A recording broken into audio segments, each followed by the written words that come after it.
Gracefully and Frankly, the 100th episode is brought to you by Sierra Sil. 2 words that are hard to see if you're missing a front tooth. Sierra Sil. But it's the name of an all-natural joint pain relief formulated here in Canada that promises you will feel a difference in your knees. They have a rare patent for knee pain relief that's taken by athletes, active folks, people like you, me, Lisa's husband, and mine.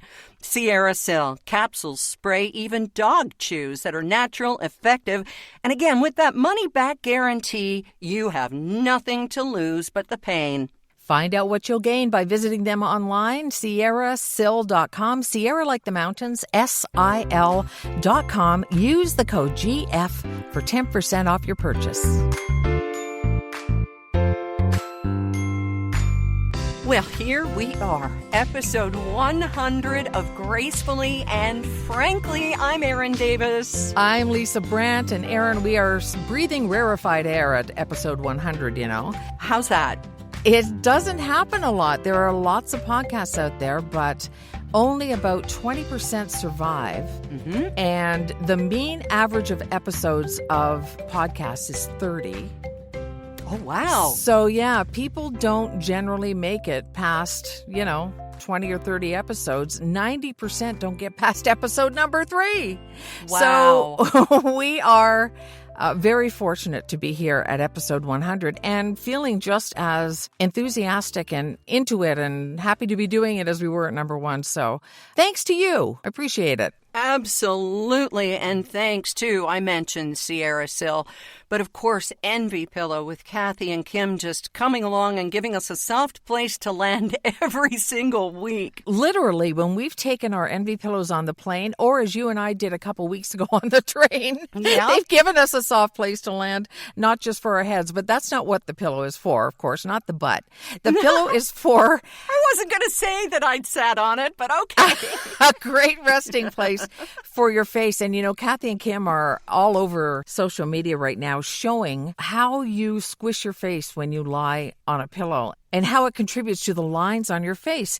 And how Kim said she wanted to do this pillow for anti-aging. And Kathy responded, it's got to be more than that. And it is. And they are just 2 wonderful women who collaborated and came up with this fantastic pillow that you and I use every night. And they have turned pro-aging, as are we all. And you can get 10% off anything at envypillow.com, ENVYpillow.com, just by using the code GF, 10% off there. And we have a great show ahead for you today. So let's kind of give everybody a little bit of an hors d'oeuvre of what we've got. You love the movie Love Actually. Oh, yeah. It actually comes up, in an actual anecdote as we're talking about actual life. Can I say actually any more times? I'm not sure you can without mansplaining or correctile dysfunction, as we call it.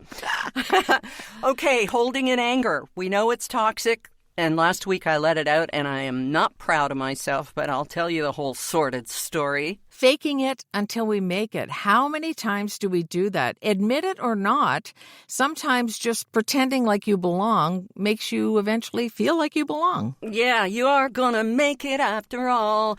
Moving to Threads, that's what we're doing. We're getting off of First Lady Elonia Musk's website and going to Threads. We'll tell you how and where. Also, a new way to send us feedback, and it's using your voice, and it's easier than it sounds. Well, is it? I hope so. You don't have to be a trained professional. And welcome to the grand opening of the GNF Boutique. It's not GT Boutique. Let's call it GF Boutique. Lisa, what do you say? Yeah, that sounds like a great idea. I've got some typing to do. Okay, let's go.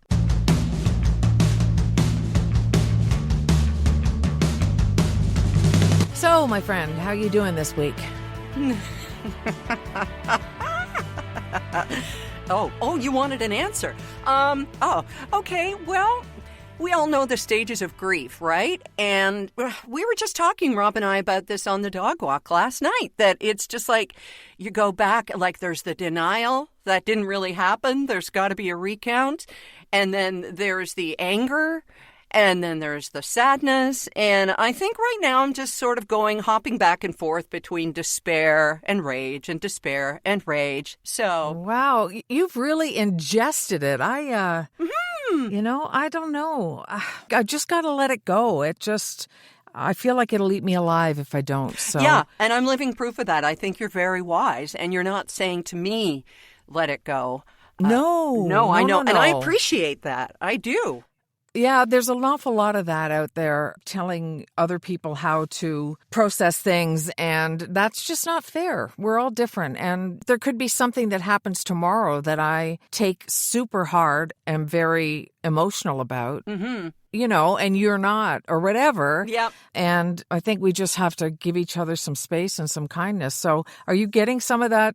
Keep your chin up, go for a long walk, look on the sunny side, all that stuff? A little bit. I think people who know me do know me well enough that doesn't work.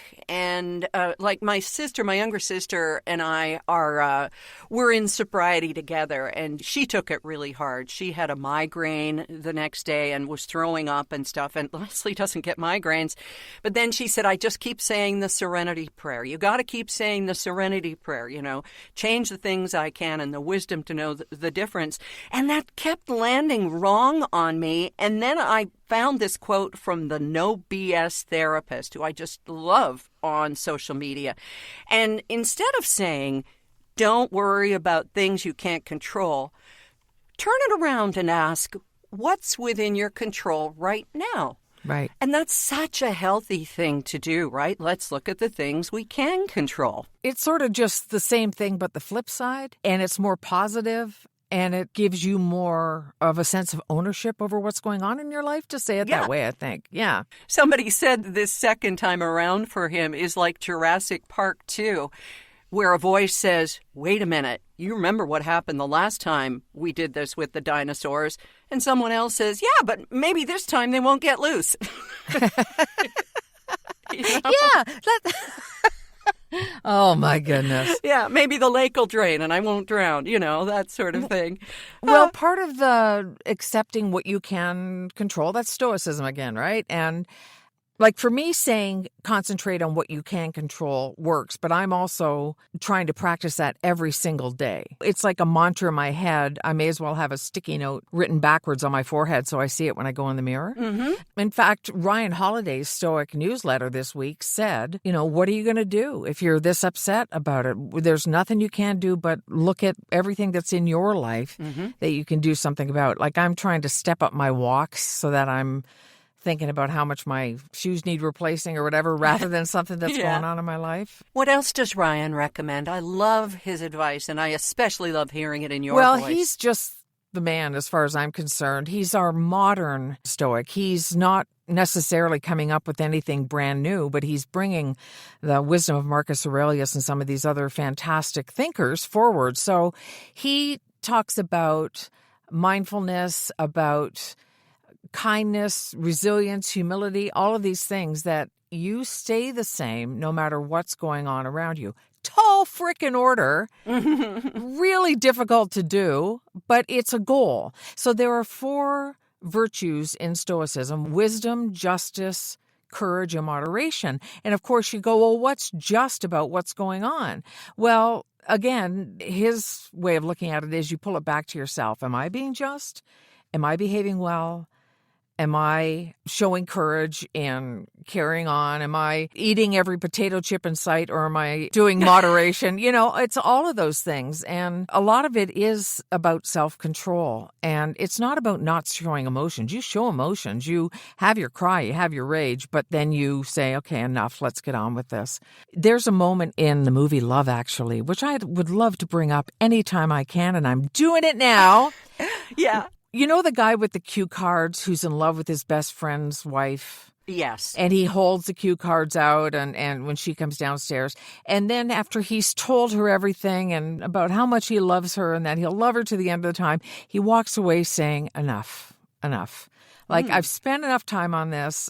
It's not going to change. She's not leaving him. All that kind of stuff. And he just decides, okay, that's the dividing line. And I think he went pretty far and pretty long with that. But Made for some great memes, though, Lisa. Oh, it did. And just a movie I have to watch every holiday season. Just have to. But I think that's kind of where the courage comes in and the wisdom to just get to a point. And it's a longer point for others than others. It's not the same. It's like grief. It's like anything. Oh. We all don't go through it the same way, right? Exactly. I'm afraid last week I allowed anger out. And it was not in a pretty way, and it was not in the right circumstances. Lisa, if you know me, you know that I hold everything in. Especially with anger, because it's just not how I operate. Even after losing Lauren 9.5 years ago, we never allowed ourselves to get angry because we were afraid we wouldn't come back from it. Right. I thought once you get into that, there's no coming back, and then everything is at risk. Sobriety, health, everything. So, actually, my therapist applauded me for getting angry last week. It was the day that it happened. I happened to have an appointment with her, and she said, you know what's happening here? You got angry. And I have this terrible guilt about what happened, but I'll try and tell you about it in just the vaguest of terms, okay? Yep. On Tuesday, which happened to be the day of the election, I was told that a 5-year contract is coming to an end. And it was something that I was extremely proud of. It had its toll on Rob and on me because it was the one project we worked on together. But it was really something I was proud of. And the income was terrific. You know, being post Monday to Friday, having extra income is always a nice thing. So, you know, when in business, you know, on a mental level, it's not personal. They're going in a different direction. There's budget stuff involved. It's not personal. It makes sense. But then there's the other side where, but it was me. And so it's personal.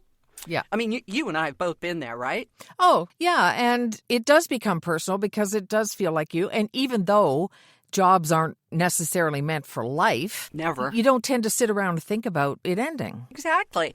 So a couple of days after, I was told in the kindest terms, you know, thank you so much for the 1 million downloads and all that sort of thing. There was a group Zoom meeting with the team, and I just felt left out of it. There was no reason for me to have input or to join the conversation or to ask a few additional questions before we went ahead and recorded.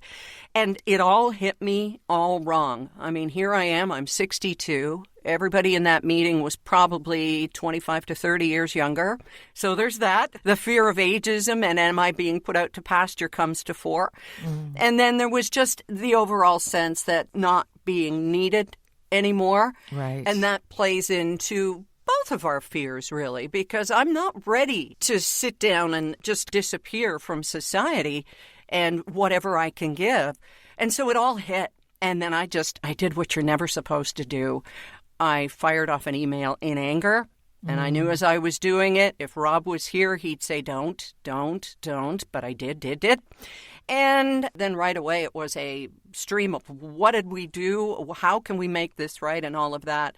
So long story short, I sent it to you and you were so supportive, Lisa. Well, if it's how you're feeling and it's how you perceive they treated you, I don't want you treated that way. And I want you to stand up for yourself. That's the hardest thing for people like you and me, though, isn't it? Didn't we spend our whole careers just sucking it up and taking it? Because if you were the squeaky wheel, you didn't get the grease, you got the door. Yeah, and that was the perception. And that's why we held in anger, because it was immediately shut down anyway. We were gaslighted for getting angry over something. It's like, well, what's the big deal? Oh, I could tell you stories and you could tell me a million. So yeah, I get it. Well, the next morning, I wrote an email to everyone I had written and I apologized. I said this week has been extremely triggering for me.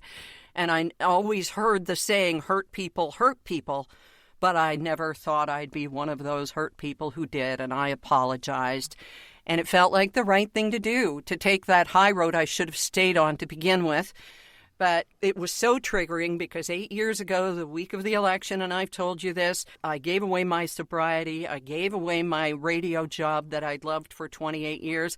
And here it was 8 years later, being separated from a job that I really liked. I won't say loved because there's no love like radio. And then, you know, the sobriety was challenged daily. I won't lie to you. Yeah. Held tight, and thank God for that. But yeah, there were just so many triggers and things that I obviously have not dealt with or not dealt with well. Well, as have we all. I mean, we've all got our piles of pony poop, right? But here's my thing for you is that anger feels so alien and foreign because you haven't felt, you've been able to express it.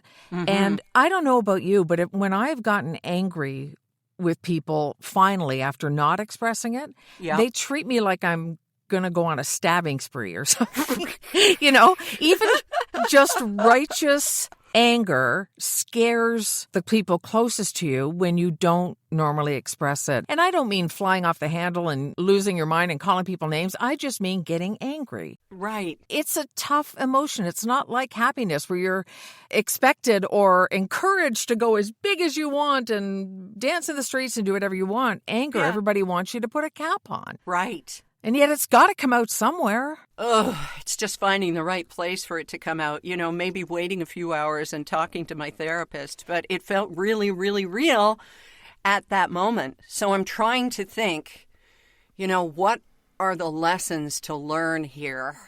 Because there always have to be lessons. Don't bottle it up. I didn't bottle it up because I did let it out. Mm-hmm.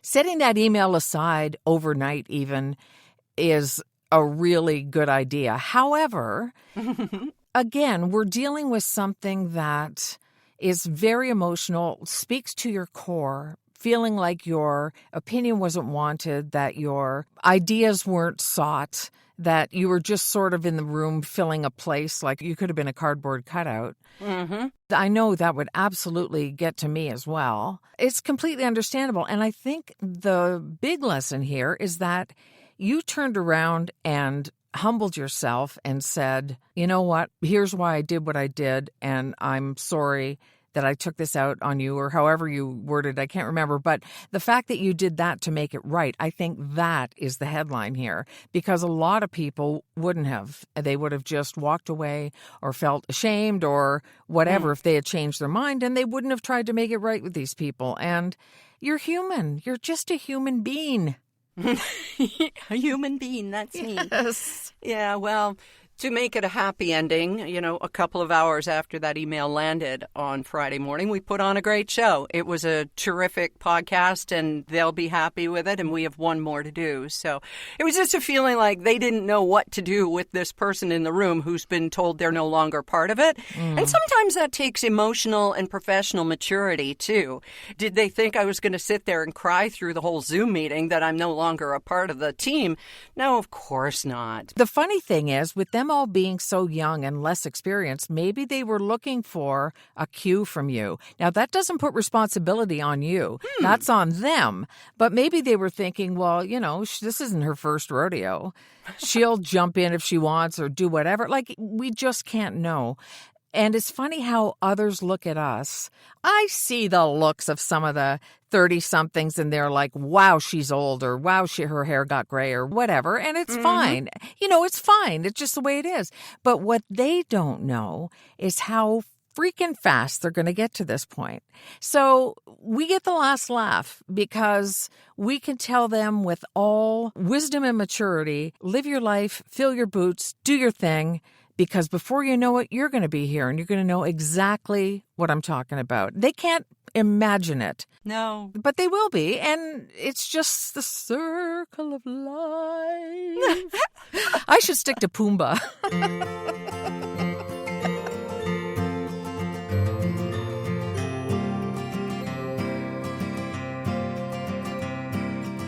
Something else we learn as we go through our lives, and you got an email that referred to this week, is fake it till you make it. How many of us have done that in our careers, in our lives? Yeah. In our bedrooms?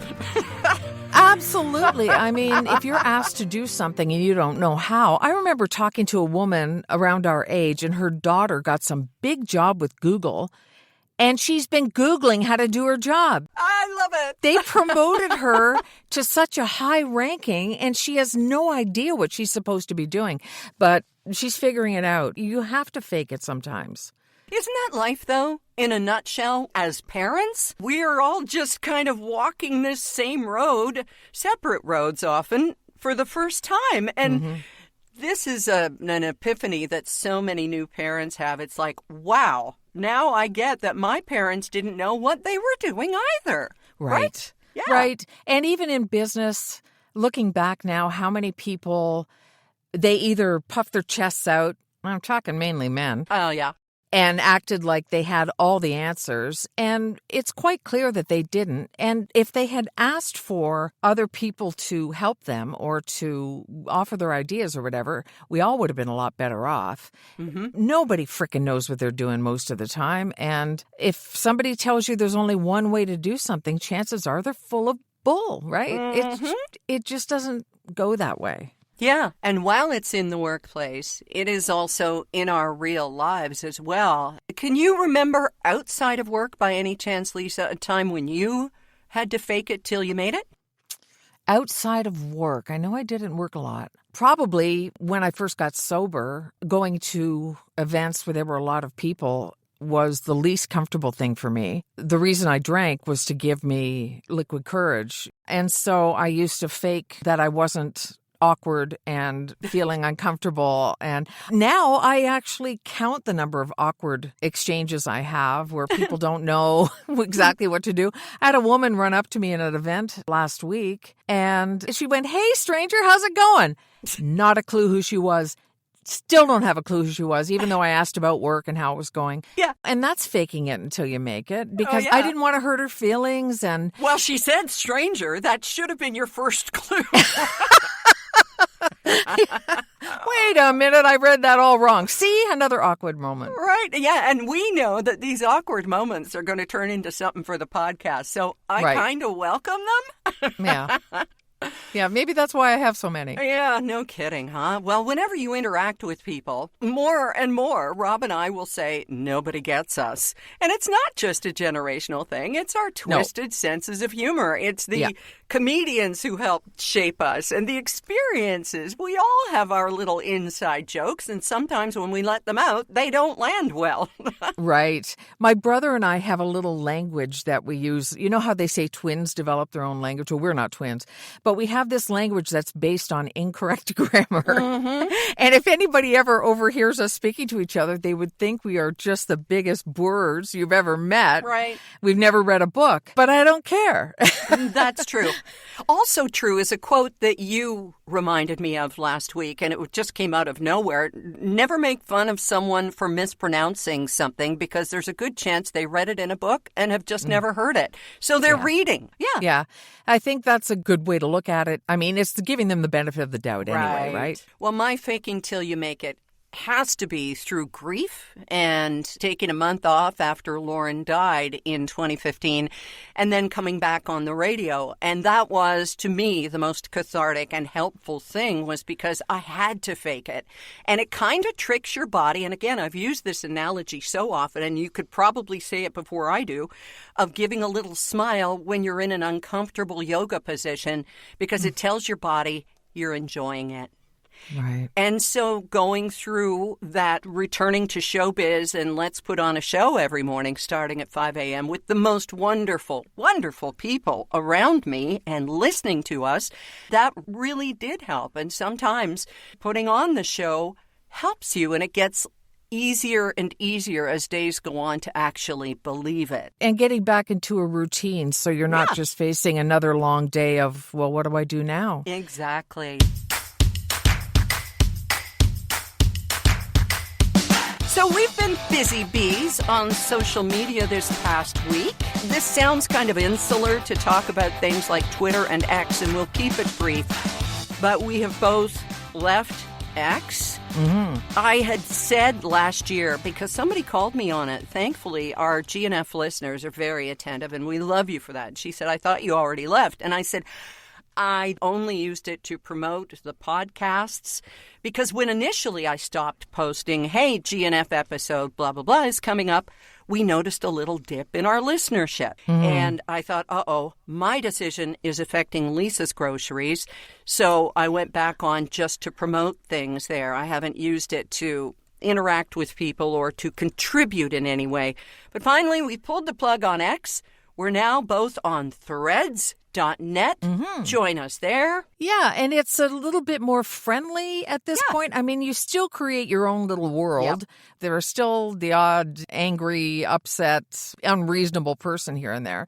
But it's much nicer, and right now it's a community, and it's just a better place for us to be. Yes, we are on Threads now, and what I love about Threads, Lisa, is that you can just block anybody you want. People come in and try and dump on you or on your opinion or whatever, just block. That's fine. Or hide for everyone. I do love that one because then they don't know that they're not being heard anymore. And I'm starting to be more protective of my Facebook page, too. I've had a few people coming on defending the orange thing. And no, I'm not going to have space in my playground for someone to come and throw their trash around. I'm just setting up boundaries now. Exactly. That's the thing. You're coming to my sandbox. So we're going to make the rules here. I'm going to make the rules here. And if you don't play nice, out you go. I unfollow some people on Facebook, and they never know because you're still friends with them. And it just makes my world better. I only do it with good reason. Right. And it gives me a better world. Right, so you can protect yourself. Now to our exciting news, because this is our 100th episode. Woohoo! Yeah, you have come up with a new way for our listener to get in touch. And this is going to take a little bit of courage on your part. Not you, Lisa. You know how to do this. Because a lot of people don't love the sound of their voices as much as we do ours. Yeah, even we, about ourselves get a little bit like, oh, I sounded like, but anyway. So we've been offering listener feedback. We always get great emails, but now we can play your voice on the air if you want to share in that way. So all you do is go to Facebook, go to the Gracefully and Frankly page, message us, and there's a little microphone there, and your computer microphone will pick you up. You can even play it back. You just hit the little stop thing when you're done, play it back, make sure you're happy with it, click send, and boom, you've sent us audio. Super simple. And we have a little video explaining how to do it that we'll put up as well. But it doesn't have to be anything long. It can be a hello, or it can be long. You can tell us a story, whatever. Preferably not more than a minute. Right. And it may be edited just for clarity. But yeah, I'm looking at this right now. There's the microphone in the lower bottom corner. It's super easy. We won't ever, ever, ever make fun of you. We will laugh with you, never at you. Right. And if you have a topic or anything at all that you want to share, you're more than welcome to do that with us. And go ahead, be brave, be the first one, all right? Or the 10th, it doesn't matter. We'd love it. And in the meantime, of course, we still love getting emails, and we get them. Don't our hearts just about explode sometimes? Oh, my gosh. It's just so wonderful, the things that people share with us. And we got one from Mary, and I'd like to read what you inspired from Mary, Erin. Okay. All right. Great. Erin's rush to catch her flight has prompted me to share. This past July, the Hubs and I did a bucket list cruise to Alaska. We also spent a couple of days on the island with friends in Duncan. Can sure see why you live there, Erin. Anyway, we flew Air Canada. All was relatively hiccup-free until we got back to Toronto. We had to catch a connecting flight to London. Oh, I know that one.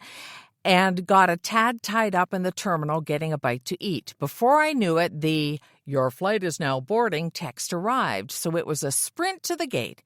The agent checked us through and said, "Gate D11, follow them." So we followed them, got on the plane, in our seats, buckled in, and another passenger stopped beside my husband and told him he was in her seat. I checked our boarding passes and said, "No, these are our assigned seats." Then another guy comes along and tells the guy behind us he's in the wrong seat, too. Uh-oh. Lots of confused faces, not to mention irritated people. Then the dude sitting across the aisle looks over to Brad with a kind of funny look and says, "You going to Sudbury?" What? Brad said, "No, London." The other dude says, "This plane is going to Sudbury." Well, what a holy moment that was. Totally explained the other pissed-off passengers. We were up and out of our seats so fast, ran down the tarmac to the London plane, hearts racing and feeling pretty darn foolish. Still not sure how it happened, but we obviously thought we were lemmings just following the crowd and didn't bother to look up and check the gate number. So we've decided connecting flights aren't for us. Next time we'll get shuttled to Pearson and fly direct. Great story. Yeah, and I love her closing line. And by the way, my envy pillow made it there and back fine. That'd be just like me to leap out of the seat and leave my iPad and my envy pillow behind. Not gonna happen. Not gonna happen. Take all your belongings with you. Yeah, that's pretty incredible. I mean, isn't that one of our fears, getting on the wrong plane? Yeah. And it does happen, and you totally understand how it happens. Oh, Mary. We do now. Mary, we love your story. Okay, and we have to wrap up this week with some exciting news about what Lisa has been busy doing. And again, this is our 100th podcast episode celebration, so welcome to our grand opening. Yes, we have a store. We now have a store where there's a limited number of the pendants left. And T-shirts now that you and I have collaborated on with the design. And you can get them in like 25 colors, whole bunch of sizes, and place an order on the website. We are not Amazon. We do not offer overnight shipping. But everything is very reasonable. And if you want to send us a message and ask about it first, or just go check it out, just take a look at it. Buying is optional at voiceoflisabrandt.com, and just look under the store. There's a Gracefully and Frankly section, and have a boo. Good. And you'll put a link to the store in our Gracefully and Frankly Facebook page? You betcha. I'm not going to be dumb and ask you what our Gracefully and Frankly YouTube channel is named like I did last week. Oh my God, that was so funny. Oh, geez. Yes, our 100th episode, and we are so grateful to Envy Pillow and to Sierra Sil and to everybody who's been along with us, told a friend, shared the podcast, told somebody about it, and we're just grateful because we're having so much fun with this. We know that you've got a lot in your day, and you're giving a half an hour of it to us, and that just means the world to us. So from two queenagers to you, our queenager or queenager in waiting, whatever. That's right. We are so grateful. And thanks to our ever-loving spouses who put up with us throwing ideas around and listening to the rough episodes and just being there for us. We are all a team, and we are all in this together. Onward. Onward to 101. Yeah.